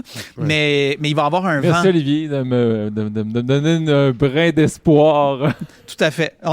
Mais on va être les temps qui s'en viennent d'après moi vont être difficiles. C'est la même chose qu'on parlait du capitalisme, je vais juste faire un parallèle là-dessus, la société du savoir. On pensait que le savoir était tellement essentiel que tous ceux qui produiraient du savoir seraient érigés au rang de demi-dieux. Puis aujourd'hui, avec tout le mouvement post-vérité, toutes les fausses nouvelles, le deepfake et tout, on réalise que le savoir traditionnel, du moins, ou savant, il est de plus en plus marginalisé. C'est des grosses... On sait pas encore comment danser là, sur cette nouvelle musique-là. Est-ce que vous allez... Parce que là, on avait des gens qu'on a invités pour aborder l'aspect intelligence artificielle, qui est un enjeu quand même important pour les études supérieures. Est-ce que c'est quelque chose qui va être abordé dans le colloque? Oui, il y a une journée, en fait, il y a plusieurs présentations un peu partout, mais surtout jeudi, qu'on va traiter un peu quelques présentations, dont des collègues là, qui ont bâti ou qui ont étudié des dispositifs de soutien, d'aide, de soutien à l'apprentissage. Et puis, il y a une recherche là, qui est présentée. Laissez-moi juste retrouver mes notes par Jason Lukaroff, qui est co-directeur avec Olivier, par ailleurs, du LIRICE et Le Monde des Petits. Mais Mylène Raymond, donc, qui fait son doctorat notamment sur l'usage de l'intelligence artificielle en enseignement supérieur. Au-delà de l'usage que les étudiants font, mais il y a aussi, disons, les bibliothécaires. Beaucoup l'utilisent pour faire des résumés, faire de la recherche bibliographique. Et on serait tenté de dire un outil qui permet d'accélérer la production de savoir dans certaines conditions, peut-être qu'on pourrait l'envisager. C'est dur de voir ce qui va arriver avec ça parce que je lis tellement de choses contradictoires par rapport à l'intelligence artificielle et son effondrement imminent. Est-ce que c'est des considérations qui vous intéressent, Olivier Bégin-Caillouette? C'est sûr que comme on ne peut pas tout faire, ce n'est pas un sujet que je touche. Et j'ai des collègues beaucoup plus compétents que moi qui s'y intéressent. Puis on va avoir des belles présentations là-dessus. Définitivement, ça transforme la façon dont l'université opère. Et je pense que ce soit pour l'apprentissage, que ce soit la manière d'évaluer, on ne peut plus évaluer de la même façon. Non, ça, c'est convaincu. En même temps, en matière de recherche, ça apporte des possibilités extraordinaires, mais ça va aussi créer un problème. On remarque en fait une croissance du nombre d'articles qui sont soumis dans des revues savantes par année. Et cette croissance-là est principalement due au fait que c'est à cause de l'IA. Mais les taux d'acceptation ne bougent pas. Donc, ils diminuent parce que le nombre d'articles parus diminue. Et donc, l'IA est en train de faire que pour des chercheurs qui n'utilisent pas l'IA, ça devient de plus en plus difficile d'être publié. Alors, ça, c'est une réflexion aussi. On va se demander de plus en plus dans quel monde on est en termes de science. Des fois, on voit la publication scientifique, l'article, on a des résultats, on publie. Mais moi, le bout, faire les résultats, les interpréter, puis arriver à quelque chose relativement maîtrisé, simple ou dépendamment, mais l'écriture de l'article, la présentation des arguments, pour moi, c'est l'obstacle, là, comme jeune chercheur qui n'a pas cet habitus de rédaction. Puis c'est sûr que si j'utilisais un modèle de langage pour produire mes textes, peut-être que je produirais plus. Mais au détriment de quoi? Je me pose réellement, moi, je ne l'utilise pas de ce point de vue-là. Je ne refais pas toucher mes textes ou ces éléments-là. Mais effectivement, peut-être qu'il y a une accélération du processus de publication. Et après ça, qu'est-ce qui est important? Publier les résultats, publier le papier, tu sais. Je suis très ambivalent sur où pourrait aller l'IA. Et sur la question de l'évaluation, j'ai une vision, moi, qui est complètement peut-être champ gauche. C'est si un modèle de langage qui te permet de faire le travail, pourquoi tu demandes ce travail-là à l'étudiant? Parce que tu n'es pas dans une approche par compétence, tu n'es pas dans une approche... C'est quoi ton évaluation? Pourquoi tu fais ce type d'évaluation-là? Parce que essentiellement, puis c'est une boutade, là, mais quand il y aura des modèles de langage qui corrigeront, des IA qui corrigeront des travaux faits par des IA, on sera au moment fantastique parce qu'après ça, on comprendra que ce qu'on est en train de faire là, ça ne participe pas à l'apprentissage. Ça ne devrait pas être ça, le système d'éducation au Québec. Il devrait être orienté sur complètement autre chose. Donc là, peut-être qu'il y a plein de monde qui ne seront pas d'accord avec moi. Clairement, on a déjà fait beaucoup d'universitaires ont changé dans leur manière d'évaluer. On est beaucoup moins sur les examens à choix multiples et tout ça. Mais, par exemple, des profs qui disaient, moi, je veux qu'ils produisent un texte parce que je veux voir leur pensée, leur réflexion. C'est fini. Parce que, je veux dire, dès qu'on demande un texte, il est rédigé par IA.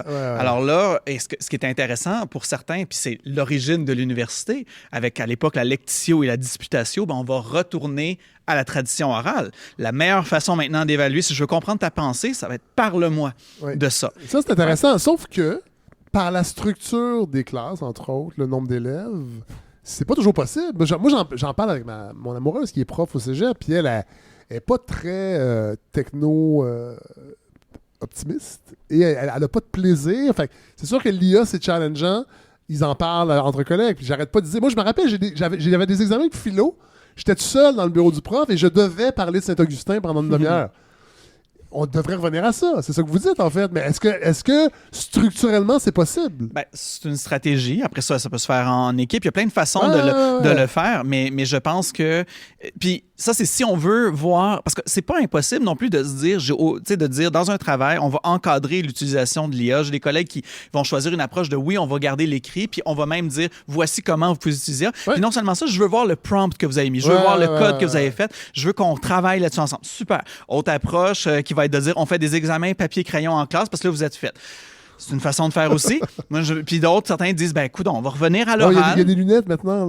Oui, c'est ça. Là, ça finira plus. Oui, puis ça répond de quoi l'examen? Là? Asseoir quelqu'un pendant 3 heures. À valider quand est-ce qu'on fait ça dans la vie de tous les jours, dans nos compétences. Là, je suis très proche de l'apprentissage par compétences collégiales, mais quand on est devant un papier, un crayon, ou bien un examen à livre fermé. Quand est-ce qu'on n'a pas nos références? Quand est-ce qu'on ne peut pas consulter c'est là où tu l'as dit tantôt. C'est l'idée de revenir à l'intention pédagogique. Les évaluations, chaque discipline, puis chaque prof va aller retravailler son intention, dire en fait, à la base, c'est ce que tu as dit. Qu'est-ce que tu voulais évaluer? Puis on va changer la façon de faire parce que l'IA... Voilà, on a beaucoup de défis là-dessus. Messieurs, merci. C'était passionnant. Vraiment. Merci beaucoup. Vous avez une grosse semaine. Je ne vais pas vous retenir plus longtemps. Très heureux de vous avoir rencontré. C'est un grand plaisir. Merci beaucoup. Passionnant. On va sûrement se revoir. Je garde votre nom dans mon Rolodex. Moi, je suis de la vieille génération. J'ai encore un Rolodex là, que je tourne. Oui, non, mais ça prend en vélo quand vous le traînez. Là, j'ai vu que vous avez la remorque en arrière. Merci vraiment. Bon 93e colloque de l'ACFAS. Merci beaucoup. Fred.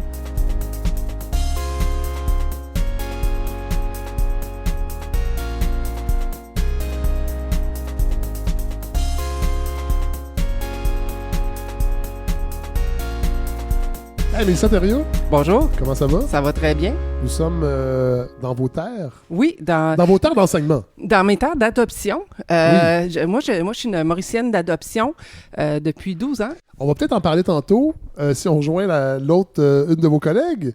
Vous présentez un colloque là, à l'ACFAS. Ben oui, on co-organise. C'est ça, c'est le contexte. Pourquoi à Trois-Rivières, c'est que c'est l'ACFAS. Oui, mais vous pourriez être aussi pour venir juste pour les attraits touristiques de cette fabuleuse région. Ça, c'est une raison suffisante. Mais là, effectivement, on a Est-ce que vous êtes ironique? Non, pas du tout. Au contraire.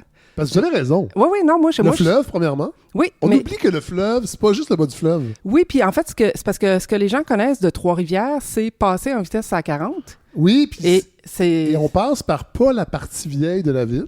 Non, on la surplombe, puis c'est vraiment pas incroyable comme paysage quand on voit ça, mais quand on va dans l'arrière-pays, quand on prend le temps de profiter des cours d'eau, des rivières, je suis enregistré, là, parce que moi, je veux bien être embauché par le tourisme Mauricie, là. Moi, je fais ça gratis. Vous êtes enregistré présentement. Ah ben c'est parfait. Et il doit y avoir même des micros de cachés. Non, mais moi, j'assume complètement. C'est un goût à qui j'ai appris à découvrir la région. Ouais. Puis, on oublie de penser à la Mauricie.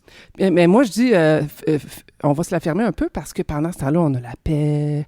Oui, dans les parcs, on est tranquille. C'est vrai. Est-ce qu'il y a-t-il une surenchère immobilière à Trois-Rivières? Oh oui, ça a été la région, post-pandémie, c'était la région où il y avait le plus gros boom immobilier, le rattrapage par rapport à un marché qui, avant, était nettement sous-évalué. Oui, ça a fait de boom. Et là, votre colloque est un peu en lien avec ce qu'on a déjà abordé à la balado. Oui. Tout à fait. Les femmes et le drôle. Oui, c'est féminisme et humour, une question vraiment sérieuse. Oui. Et c'est une journée d'études que je co-organise avec ma collègue Jessie Morin, qui est stagiaire postdoctorale à l'UQAM. On peut peut-être dire tantôt. Peut-être. Si on la rejoint. Ben oui, mais elle est occupée, justement. C'est une femme de qualité, donc en demande et qui est très active. Mais là, c'est une journée d'études, donc c'est pas un colloque. Oui, c'est un colloque. C'est la même chose? Oui. Une journée d'études? Ben, Moi, je suis universitaire. Moi, je suis au certificat. Je suis pas encore à l'ACFAS, alors j'ai de la difficulté avec les dénominations. Ouais, colloque, c'est juste l'idée d'avoir des gens qui se rassemblent ensemble pour parler de... Mais des fois, on va dire journée d'études pour être un peu plus informel, pour dire, on collabore ensemble. Ça dépend vraiment. Donc, il y a une journée d'études sur le féminisme et l'humour. Oui. OK. Et là, on a décidé de à la fois présenter des perspectives plus théoriques, mais aussi de regrouper des femmes qui sont sur le terrain. Donc, donc des humoristes? Ben, des femmes qui sont sur le terrain de la création. OK. Et ce qui implique de l'humour. Par exemple, on a une étudiante, Léa Pilote, de l'UQTR, que je salue, qui, elle, s'implique dans l'impro. Donc, elle est... Oui, donc elle est très active là-dedans. Et vraiment, l'impro, c'est un art aussi qui repose sur l'humour. C'est un art dans lequel on n'a pas tout à fait la parité. C'est vrai. Il y a Annick Salas. On l'a abordé à la balado avec le livre d'Emmanuel Walsh, entre autres. Oui, coécrit par Emmanuel Walsh et Lucie Joubert, L'inénarrable, qui est aussi sur la table ronde. Oui. Et Annick Salas, documentariste, scénariste, qui est présidente de Réalisatrices Équitables. Oui, OK. Donc ça, c'est la journée d'études dont on vous parlera tout à l'heure. Peut-être. Si votre collègue reçoit votre courriel. Ah, ben là, justement, votre collègue est arrivé, Mélissa Thériault. Bonjour. Bonjour. Je vous laisse vous présenter. Oui, moi, c'est Jessie. J'ai fait mon doctorat en études québécoises ici à Trois-Rivières, mais maintenant, je suis postdoctorante à l'École des médias à l'UQAM. OK. Vous avez un nom de famille? Oui, Morin, pardon. C'est quand même en hommage à vos parents, quand même. Parfait, ils vont être fiers. Et vous avez donc co-organisé? On va dire les vraies choses, là. C'est pas mal elle qui a tout organisé. Non, c'est vraiment c'est un travail d'équipe. C'est un travail d'équipe. Okay. On en a un petit peu parlé il y a quelques minutes. Je vais vous laisser le présenter cette journée d'études, parce que c'est des thématiques qu'on a abordées à la balado au cours des dernières saisons. Oui, mais en fait, je pense que le titre le dit tout. Donc, femmes féministes et humour. Donc, le lien entre ces trois choses-là. Et moi, j'avoue que j'étais un peu moins familière avec l'humour stand-up et tout ça. Donc, moi, c'est beaucoup plus du côté de la télé et tout ça. Donc, quand j'en ai discuté avec Mélissa, qui venait de publier l'anthologie, on s'est dit, il y a quelque chose encore à faire. On peut élargir ce champ-là plus pour intégrer plus de personnes. Donc, voilà. Là, parce que là, moi, je pense aux auditeurs, aux auditrices, il y a beaucoup de profs qui écoutent la balado. Mais il n'y a pas que des profs. Donc, comment ça s'articule? Comment on l'organise? Puis après ça, je vais vous demander l'importance de ça, parce qu'elle a l'air évidente, puis je pense que c'est important qu'on l'entende des gens qui le vivent. Parfait. Je peux y aller et tu complètes si jamais. Donc, d'abord, il faut une idée. Il faut une idée qui se tienne. Il faut écrire un projet. Il faut démontrer la pertinence de ce projet-là. Et après, l'ACFAS accepte ou non notre proposition. Et après, là, c'est là que le travail commence et on doit recruter des personnes pour venir parler avec nous. Donc, on fait des appels à communication sur les réseaux sociaux, sur le site de l'ACFAS. Les gens intéressés nous envoient des résumés avec leur biographie et tout ça. Et nous, on dit oui ou non selon la pertinence des projets. Et pour nous, c'était aussi important d'organiser une table ronde à la fin de la journée avec des gens du milieu et non que du milieu académique pour vraiment faire discuter. Les gens du milieu, quand on a une journée d'études sur l'humour et le féminisme et...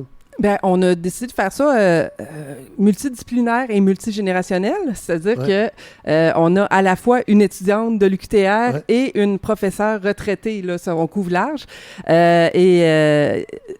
L'idée, c'était d'avoir plusieurs perspectives sur des formes d'art différentes, donc l'impro, le cinéma et la littérature. Mais la littérature, c'est plutôt comme éditrice. Que Lucie Joubert va participer. Une autre chose aussi, c'est la suite d'un ouvrage qui s'appelle Les féministes n'ont pas d'humour, qui est paru l'année passée à Somme Toute. On en avait parlé. Oui, c'est ça. Moi, moi, j'étais autrice, j'étais pas éditrice, mais il y avait dans ce livre-là, il y avait aussi des perspectives de des jeunes femmes qui font du stand-up. Jessie s'intéresse beaucoup à la question de l'humour, donc on pouvait complémenter, on pouvait avoir des perspectives différentes, des champs d'intérêt complémentaires. On fait un appel à communication. C'est québécois, francophonie canadienne, intergalactique. Intergalactique. Évidemment, c'est en français. Donc, il faut être capable de présenter en français. On rappelle que c'est la mission de l'ACFAS. Oui, mais là, pour notre colloque, au final, nous, on est vraiment entre Québécoises. Oui. Mais on avait reçu des propositions qu'on avait acceptées et finalement, pour diverses raisons, les gens n'ont pas pu venir, mais on avait des propositions de l'Algérie, des endroits comme ça, oui. Okay. C'est que c'est quand même des frais, donc on comprend les gens qui sont de l'extérieur de ne pas pouvoir participer. Des fois, ça peut être embêtant. Ce qui est intéressant, c'est que de plus en plus, la formule hybride est intégrée. Donc, pour des jeunes chercheurs émergents, ça peut être intéressant. Il y a des ententes. Qu'est-ce que vous voulez dire, formule hybride? Il y a des trucs en ligne? Oui. OK, bon. En ligne et en personne. Ouais. Comme là, demain, notre présentation, pour les gens qui sont inscrits, s'ils ne veulent pas sortir de chez eux et qui sont en pyjama, ils nous écoutent de la maison. Est-ce que les mortels, les gens qui ne sont pas universitaires, peuvent participer, assister? Est-ce que c'est en circuit fermé? En fait, non. Tout le monde peut participer. Je vous avoue que moi, en voyant certains titres, je me lancerais pas dans n'importe quel colloque. Ouais. Ça peut être niché. Je pense que le nôtre, pour participer, pour écouter, est quand même très accessible. Je veux dire, moi, je fais une présentation sur les séries télé, donc c'est des choses que les gens ont vues, donc c'est pas très... Donc voilà. Vous êtes très grand public. Exactement. En général, mes présentations, les gens aiment bien venir les voir parce que ça leur rappelle des souvenirs et tout ça. Mais comme on disait, pour la table ronde, on a des gens qui sont pas du milieu académique qui vont participer. Et on a aussi un atelier pour expliquer comment on mélange humour et recherche dans ce cas-ci en études féministes. Donc, une personne qui a fait un stand-up, un numéro de stand-up avec ses recherches. Donc, le processus derrière tout ça. Donc, c'est vraiment aussi dans l'idée de vulgariser et que ce soit accessible. Parce qu'il y a ce volet-là à l'ACFAS. C'était lundi. Je pense qu'il y a une soirée d'humour de scientifiques, parce qu'on l'oublie, mais les universitaires, les chercheurs, les chercheuses peuvent être de joyeux drills. On n'a pas le choix, parce que sinon nos étudiants et nos étudiantes s'endorment dans notre face. Mais en fait, si je peux ajouter à ce que Jessie Morin disait, l'ACFAS reste quand même un lieu de rencontre de chercheurs spécialisés. Donc, il y a des frais d'inscription, il y a des choses. Il y a une partie qui est très, très académique, mais il y a une partie aussi qui est grand public. Et ça, c'est gratuit. Donc, selon le type d'activité auquel on participe, le grand public est vraiment tout à fait convié à toutes sortes de choses vraiment fascinantes, complètement gratuitement et qui sont prévues pour des non-spécialistes. Mais pendant ce temps-là, il y a aussi des activités, par exemple, notre colloque, notre journée d'études, elle, il faut être inscrit pour pouvoir y assister. Par contre, d'habitude, ces rencontres-là, ce à quoi ça sert, c'est après ça développer les travaux qui ensuite vont être présentés à l'extérieur ou au grand public. Il va y avoir vous allez colliger ce qui aura été dit dans la journée d'études. Comment ça fonctionne? Est-ce qu'il y a une prise de notes, il y a une publication dans des revues? Ça dépend des fois. Ce savoir-là, est-ce qu'il reste dans le local? Il y en a que oui, il y en a que non. Ça dépend des fois. Là, ça va dépendre de la volonté des participantes, tout simplement. En général, on demande aux gens, en préparant leur communication, de garder en tête que peut-être il pourrait y avoir quelque chose. Donc, les gens se préparent en conséquence. Et après, on voit qu'est-ce que ça peut. Mais ça arrive, des fois, il y a des gens qui disent, on va faire un livre avec ça, donc envoyez votre texte à l'avance. Il y a différentes façons de travailler selon les besoins. Votre colloque, ça ne sera pas le cas parce que le livre est fait, dans le fond. Parce que celui-là, il est plus sur le terrain, puis on parle plus des expériences pratiques. Il y a un côté mentorat aussi pour la relève des jeunes femmes. Là, c'est quand même c'est un milieu qui est difficile, l'humour. Et nous, on est dans l'enseignement avec des émergentes, là, des jeunes femmes qui vont faire leur carrière dans un milieu qui n'est pas facile. On a une participante aussi qui présente sur les... comme vous savez, dans le milieu de l'humour, il y a eu des difficultés. Oui. Des difficultés. Mais là, c'est réglé, là, je pense. Le ménage a été fait dans les écuries d'Augias. Ouais, non, mais je pense qu'Augias est encore là. Ouais, il est encore là. Ouais. Mais par exemple, on a une communication qui parle de ça. Ouais. Est-ce que c'est un passage obligé? De participer à la pour un chercheur ou une chercheuse? Moi, je vous dirais que ça dépend du domaine. En général, les temps changent, mais moi, j'ai étudié en histoire et c'était très, très rare que des gens en histoire participent à l'ACFAS. Ah ouais? Oui. Pourquoi? Puis je sais pas pourquoi, parce qu'il y a d'autres congrès et c'était pas nécessairement un endroit où faire valoir nos connaissances, mais de plus en plus, il y a une intégration. Fait que je crois que ça dépend vraiment de la discipline, mais de plus en plus... Ça, c'est l'échange à ce niveau-là. Allez, merci à vous deux. Merci.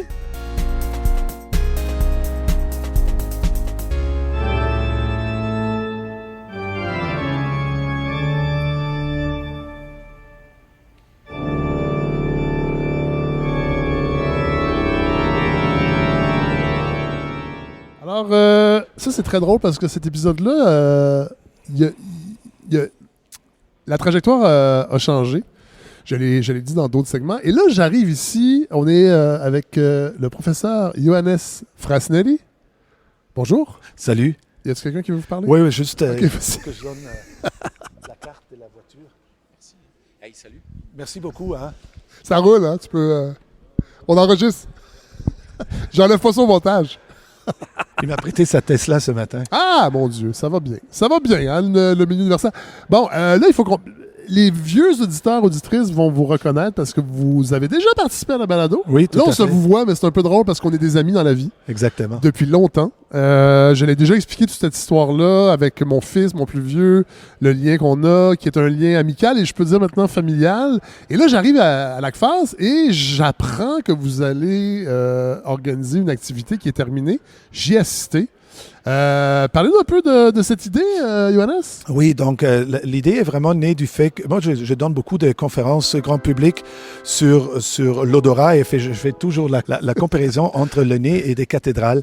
Ouais. Et l'équipe connaît ma conférence, puis on dit, mais est-ce que tu n'as pas envie de faire quelque chose grand public pendant l'ACFAS? Puis on pourrait faire ça dans une église.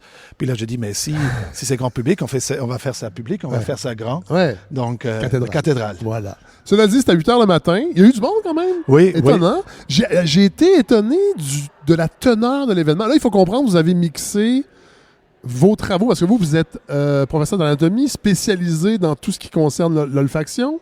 Je pense qu'il y a des gens qui vous ont peut-être connu dans le grand public quand vous avez fait des travaux sur, en fait, comment les problèmes olfactifs pouvaient permettre de dépister, entre autres, la maladie de Parkinson. Exact, oui. Vous avez écrit des essais, dont un qui a eu un succès incroyable en Europe, entre autres. Oui, en Europe, ça s'est très, très bien vendu. Au Québec, un petit peu moins. Mais j'ai été étonné, parce que bon, c'est un événement grand public. L'ACFAS mélange beaucoup. Il y a l'aspect très niché, colloque, journée de réflexion, qui s'adresse beaucoup aux universitaires, mais il travaille fort aussi pour rendre la science accessible au grand public. Mais j'ai quand même été étonné de la densité de l'événement sur le plan de l'information. En même temps, on sentait que c'est un laboratoire parce que c'est quelque chose que vous voulez approfondir, cette relation entre l'odorat et l'ouïe. Oui, exactement. Donc là, on est dans une cathédrale, il y a l'orgue. Et dans mon équipe, j'ai un organisme qui joue normalement à l'Oratoire Saint-Joseph. Donc là, on s'est dit, mais c'est magnifique. Comment on peut faire ça? Federico et moi, on travaille sur un projet vraiment sur c'est quoi le lien entre les stimulations sensorielles dans l'odorat, dans l'ouïe, dans la musique surtout, et les centres du cerveau responsables pour les émotions, pour les souvenirs. Donc ça, c'est notre projet de recherche. Puis là, on s'est assis ensemble, on fait un brainstorm, puis on a dit, mais ça serait vraiment cool de faire ça. Mais encore, c'est très difficile. C'était quoi? Cet événement, c'est quoi? Est-ce que c'est pas un concert? C'est pas une présentation scientifique? C'est un petit peu de tout. Donc, ça se voulait interactif. On l'appelle un événement. Mais encore, je pense qu'on va faire un post-mortem avec l'équipe. Puis, on va voir à quel moment on peut reproduire cela. Quels sont les aspects forts? On va faire autre chose. En expirant, je vous invite à faire vibrer vos cordes vocales avec moi. Comment on fait ça? On parle, on chante. Donc je vous invite à faire ça avec moi.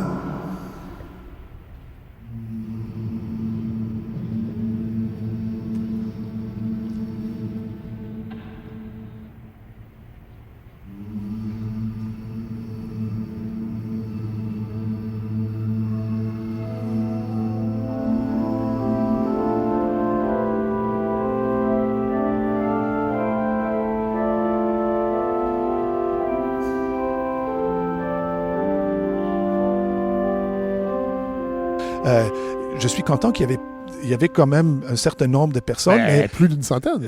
Moi, je ne suis pas certain. Ben oui, parce que il y avait une application, on pouvait répondre. Parce que là, les gens, ils l'ont pas entendu, mais des mouillettes circulaient avec des odeurs différentes. Il fallait écrire dans une application qu'est-ce que ça évoquait, et il y avait des centaines de réponses. Donc, on était une centaine. Là. Oui, mais c'est encore, j'avais besoin de mon équipe. On est Federico et moi, donc on est deux, puis il y en avait 8 ou 9 étudiants qui ont distribué ça. C'est quand même une grande machine qu'il fallait avoir. Mais je n'étais pas certain comment ça va fonctionner, mais je suis très content. Vous êtes satisfait? Mais en fait, normalement, je donne des conférences grand public, puis là, je suis en contrôle. Ouais. Et je peux parler. Et si quelque chose ne fonctionne pas, je peux faire une blague, je peux raconter autre chose. Mais là, il faut lâcher prise. Il faut avoir des moments de silence. Il faut avoir des moments de silence. Il faut avoir des moments... Oui, l'environnement sonore est particulier. Là, est particulier aussi. Puis on ne peut pas parler trop rapidement, ce qui est un défi pour moi. Mais de façon générale, je suis vraiment, vraiment content comment ça s'est passé. Et je suis aussi très, très heureux à mes étudiants qui ont participé. Ils sont des bénévoles. Ils ne sont pas payés, mais ils étaient enthousiastes à participer. Ça, c'est vraiment très, très cool. Tantôt, avec le professeur Bégin-Cahouette, on a parlé de l'internationalisation des savoirs. Et vous êtes... C'est drôle qu'on se voit, là, mais un exemple concret de cette idée que les universités vont chercher des candidats à l'extérieur du Québec qui vont venir étudier soit au doctorat, post-doctorat, ce qui n'est pas votre cas. Vous avez... Non, moi, ça fait 20 ans ici que je suis arrivé comme postdoc au Québec. Postdoc, c'est ça? Exactement. Et vous êtes devenu professeur? Je suis devenu professeur. Et vous vous promenez aussi encore à partir de l'UQTR pour aller donner des conférences partout dans le monde. Oui. Je trouve que c'est un hasard un peu parce que je l'ai appris à la dernière minute que vous faisiez cette activité-là, mais ça démontre concrètement qu'est-ce que ça veut dire, cette internationalisation. Mais je trouve aussi, là on est à l'ACFAS, il faut toutes ces passes sont français, mais dans mon laboratoire, on parle anglais parce qu'on a vraiment une équipe internationale. Je regarde mes étudiants, on a évidemment, on a des Québécois, on a des Français de France, mais on a aussi une étudiante de l'Inde, un postdoc du Brésil, on a une autre étudiante de l'Iran, de la Turquie. Donc, c'est vraiment très, très international, ce qui est vraiment cool, surtout dans une ville comme Trois-Rivières où je pense que l'UQTR est quand même un pôle, puis là, on voit l'importance des universités dans des villes de moyenne taille, parce que là, il y a une internationalisation qui se fait que peut-être tu n'as pas à Victoriaville, juste pour donner un exemple. Puis là, c'est sûr que on n'en parle pas quand on se fréquente, parce qu'on ne parle pas trop du travail. Mais c'est un choix aussi pour vous de rester ici dans une université comme l'UQTR parce que j'imagine que vous avez été sollicité ou vous l'êtes encore. Il faut quand même le dire. Il y a des avantages à être à une université comme l'UQTR. Oui, tout à fait. Je pense que là, rapidement... Parce que je sais que dans le grand public, la structure des milieux universitaires met beaucoup d'emphase sur les grosses universités, dans les grands centres, qui ont des professeurs réputés, qui publient dans des... Mais puis avec l'ACFAS, on en a parlé plus tôt dans l'épisode, mais on essaie de casser un peu cette image-là parce que le savoir universitaire, il est riche justement parce qu'il est diversifié et qu'il est partout dans des conditions territoriales, sociologiques, démographiques différentes. Oui, tout à fait. Je pense que il y a des avantages d'être à l'UQTR. C'est une université de moyenne taille. C'est pas une très petite université, mais c'est une échelle humaine. C'est un petit peu un des slogans de l'université. Mais c'est vrai qu'à la cafétéria, je croise le recteur qui me connaît, je croise le vice-recteur. Et ça, tu ne l'auras pas à l'UDM ou à McGill. Donc aussi, les chemins sont courts. Si j'ai besoin de quelque chose, je peux les appeler, je peux aller les voir. Je sais où ils sont, puis les gens me connaissent. C'est quand même un grand avantage. Mais c'est clair aussi qu'on est en compétition au niveau fédéral, au niveau provincial avec des grandes universités. Et historiquement, les organismes subventionnaires financent davantage. Il y a un biais là. Les grands centres, il y a peut-être toujours des conjonctures politiques qui font en sorte qu'il y a un petit peu plus d'emphase sur la recherche dans les régions éloignées, etc. Mais l'UQTR, c'est pas très rural. Trois-Rivières, c'est pas... on n'est pas en région éloignée. Oui, on n'est pas à la BTB. Tout respect pour... c'est ça. Mais quand même, on voit ça, mais c'est aussi un petit peu à nous de montrer l'importance de faire la recherche en région. Moi, je fais la recherche sur les humains. Donc là, il y a des réalités qui sont différentes dans un centre local comme Trois-Rivières. Trois-Rivières, Shawinigan sont des villes avec la moyenne d'âge la plus élevée du Canada. Donc nous, notre recherche qui porte aussi sur le vieillissement et les maladies neurodégénératives, ça se fait très, très bien ici. Mais les participants qui sont ici, on a toujours une difficulté d'avoir les gens qui ne viennent pas d'un milieu académique, mais vraiment des gens qui travaillaient dans l'industrie. Et c'est probablement plus facile d'avoir l'accès ici à Trois-Rivières qu'à Montréal. Bon, je te laisse aller. Là, j'arrête de vous voir. Je te laisse aller. On est dû pour jouer. Ça fait longtemps qu'on n'a pas joué. Oui, tout à fait. Dans mon nouveau setup, en plus, à la maison. Je ne sais pas si on peut en parler du nouveau setup, mais j'ai bien... On peut en parler. Bon, ben allez. Bien hâte de le voir. Et l'orgue nous fait dire qu'il faut se quitter. Hey, merci encore. Très content de t'avoir croisé ici. Oui, merci Fred. Bye. Alors voilà ce qui conclut ce 32e épisode. Merci à tout le monde qui se sont prêtés au jeu de cet épisode. Merci aux gens de l'ACFAS vraiment qui m'accueillent à chaque année de façon royale. Je suis vraiment content. J'espère que ça va se poursuivre. On ne sait pas. L'impermanence des choses, hein, tout change. Alors on verra bien. Merci bien sûr à Communauto parce que c'est avec eux que j'ai pu me déplacer à Trois-Rivières et à Québec parce que je vous l'ai dit au début. Les 2 premières nuits, j'étais à Trois-Rivières. Après ça, j'étais à Québec parce que j'avais un autre épisode que vous allez entendre bientôt sur les 30 ans de la loi sur l'équité salariale. J'ai fait ça avec les gens qui sont derrière cette application, cette réflexion. Ça va être un épisode que j'ai enregistré aujourd'hui, là, alors j'ai même pas eu le temps de le monter, mais je pense que ça va être vraiment intéressant. Et je vais à Québec aussi parce que j'en profite pour rencontrer Louis-Philippe Lampron. Demain matin, je vous dis pas la journée, mais de toute façon, vous allez l'entendre plus tard. On va parler de son dernier essai, La démocratie ne se défendra pas toute seule. Donc, merci à Communauto de pouvoir me permettre de me barouetter comme ça à tout vent au Québec. On va terminer en musique. Je vais faire ça pas trop long à la fin parce que c'est un épisode dense, hein, je pense que vous vous en êtes rendu compte.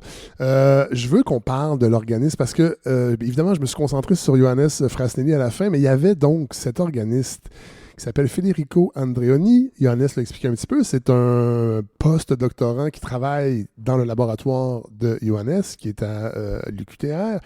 Et M.